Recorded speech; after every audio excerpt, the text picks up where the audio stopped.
Hi guys, in today's video I'm going to show you how to add a Pine Script in your TradingView.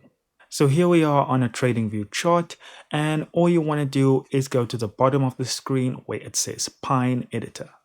And that'll open up this console at the bottom here.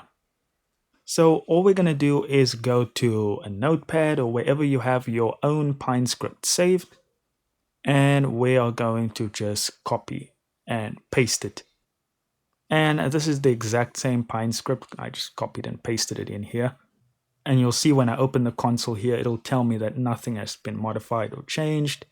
But if this were something different, all you want to do is rename your script or give it a name, hit save, and then your script is saved. And then you just want to add it to your chart. And there you are. Thank you so much for watching. Do consider subscribing and liking the video, and I'll see you in the next one.